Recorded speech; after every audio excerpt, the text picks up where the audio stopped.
Welcome to Free Learning.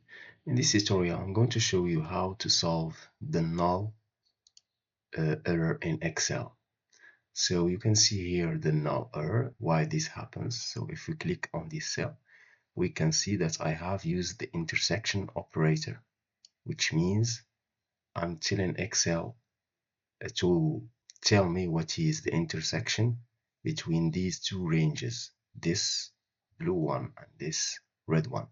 But it doesn't see any intersection, so that's why it gives me null. You can see here that I have selected two ranges, this blue one and this red one, and I have used the count method so that Excel counts how many values are common or that intersect between these two ranges, between the blue and the red one. And you can see that it gives me 6. Let me do another one. Equal this one and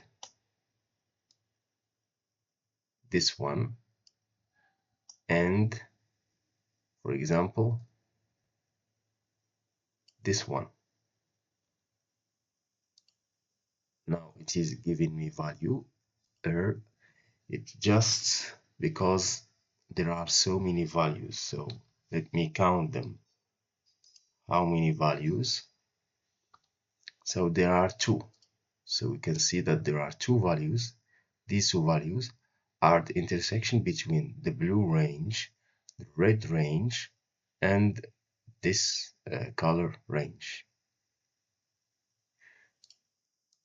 I hope you find this tutorial helpful. Thank you for watching.